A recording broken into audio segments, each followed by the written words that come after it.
দর্শনের কারণে একে অপরকে পছন্দ করছে না, দেখা দেখি পর্যন্ত নাই। এভাবে যদি চলতে থাকে আমাদের সমাজে, আমাদের দেশ, এই দেশটাই সমাজটা এগোবে ভাই? বলেন তো, এভাবে কখনো এগিয়ে যাওয়া যায়? দেখুন, স্বাধীনতার অল্প সময়ের মধ্যে সিঙ্গাপুর আজকে এগিয়ে গেছে। সিঙ্গাপুরকে বলা হয় এশিয়া মহাদেশের অর্থনীতির সিংহ। এশিয়া মহাদেশের অর্থনীতির সিংহ বলা হয় সিঙ্গাপুরকে। সেখানে এরকম নষ্ট রাজনৈতিক কালচার নেই, হিংসা বিদ্বেষের প্রতি হিংসার রাজনীতি সেখানে নেই, হুমকি নেই, সবাই স্বাধীনভাবে তাদের কার্যক্রম পরিচালনা করছে।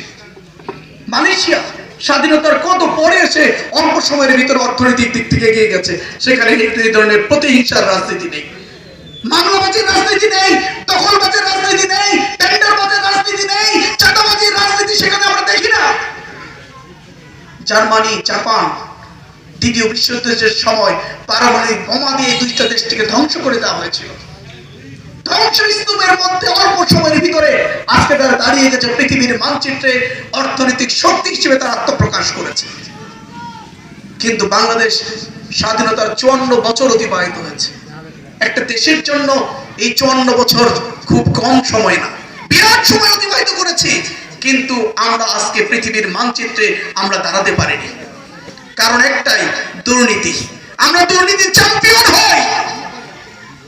আমরা প্রতিহিংসার রাজনীতি করতে করতে নিজেরা ধ্বংস হয়েছি এবং সাধারণ মানুষকে আমরা পিষে ফেলেছি, পিষ্ট করেছি। প্রতিবন্ধ যে দল ক্ষমতায় আসে সবাই শুধু পিষে ফেলে সাধারণ মানুষকে। আমি আপনাদেরকে কথা দিচ্ছি, আমি দেলোয়ার হোসেন, আল্লাহ যদি আমাকে এই ঠাকুরগাঁও 1 আসন থেকে নির্বাচিত করেন, আপনারা যদি আমাকে ভোটে নির্বাচিত করেন, আমি কথা দিয়ে গেলাম আগামী দিনে এই ঠাকুরগাঁও 1 আসনে ভালোবাসা, সম্প্রীতি, প্রতিহিংসা মুক্ত রাজনৈতিক কালচার প্রতিষ্ঠিত করবই ইনশাআল্লাহ। আর প্রতিহিংসা রাখবো না। আমাদের আমির জামাত আজকে ঘোষণা দিয়েছেন, আমরা যদি 200 আসনও আমরা যদি বিজয়ী হই, আমরা তাও জাতীয় সরকার করব। সকল রাজনৈতিক দলের নির্বাচিত এমপিদের নিয়ে আমরা রাষ্ট্র গঠন করবো, একাকী রাষ্ট্র চালাবো না। এটার নাম হলো উদারতা।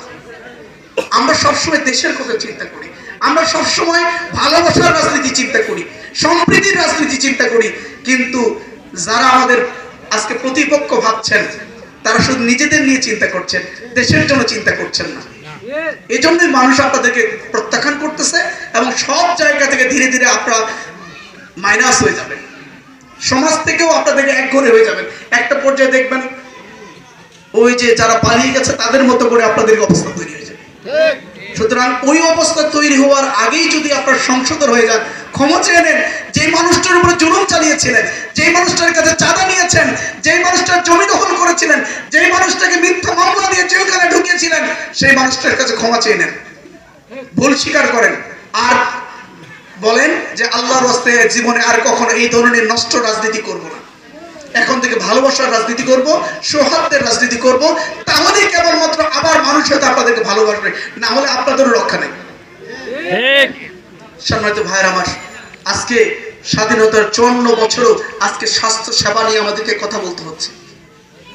স্বাস্থ্য সেবা থেকে আমাদেরকে বঞ্চিত হচ্ছে। এই ঠাকুরগাঁও 17 লক্ষ মানুষের জন্য একটা মাত্র হাসপাতাল, ঠাকুরগাঁও সদর হাসপাতাল, যেখানে 250 শয্যার মানে 250 বেড আছে। মানুষ একটা জটিল রোগ নিয়ে গেলে সাথে সাথে রেফার করে দেয় ঢাকা, রংপুরে। কয়জন মানুষের সামর্থ্য আছে ঢাকায় গিয়ে ট্রিটমেন্ট করার? নাই। অল্প সংখ্যক মানুষ জীবন বাঁচানোর তাগিদে জমি বিক্রি করে, জমি বন্ধক রেখে গবাদি পশু বিক্রি করে ঢাকায় ট্রিটমেন্ট করতে যায়। আজকে যদি এই ঠাকুরগাঁয়ে যদি একটা মেডিকেল কলেজ, হাসপাতাল থাকতো, এখানে যদি ভালো ডাক্তাররা এখানে যদি আসতো, বসতো, ট্রিটমেন্টের সকল আয়োজন যদি এই ঠাকুরগাঁওর মধ্যে থাকতো, তাহলে আমাদেরকে ঠাকুরগাঁও এই ঢাকায় গিয়ে ট্রিটমেন্ট করতে হতো না।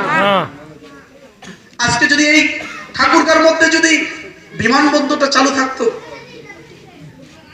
আজকে কোন শিল্প প্রতিষ্ঠান এই ঠাকুরগাঁও গড়ে ওঠেনি। দুর্ভাগ্যজনক।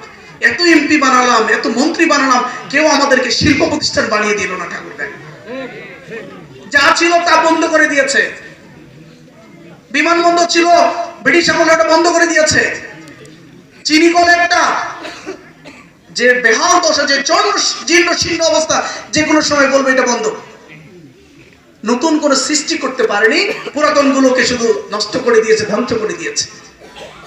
বিমানবন্দরটা যদি চালু থাকতো তাহলে আজকে অর্থনৈতিক দিক থেকে আমরা এগিয়ে যেতে পারতাম।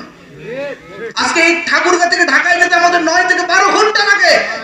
ঠাকুরগাঁ থেকে যদি কোনো পণ্য যদি ঢাকায় নিতে হয়, কোনো সবজি যদি ঢাকায় নিতে হয়, 12 ঘন্টা 13 ঘন্টা সময় পরে ঢাকায় পৌঁছায়, যে জিনিসগুলো অর্ধেকে নষ্ট হয়ে যায়। কৃষকরা উৎপাদিত পণ্যের ন্যায্য মূল্য পায় না, ব্যবসায়ীরা ব্যবসা করতে পারে না। আজকে যদি বিমানবন্দর চালু থাকতো তাহলে কার্গো বিমানের মাধ্যমে 1 ঘন্টার মাধ্যমে ঠাকুরগাঁর আলু, সবজি, লাউ সবকিছু আমরা ঢাকায় পাঠাতে পারতাম। আমার কৃষকরা উৎপাদিত পণ্যের ন্যায্য মূল্য পেত,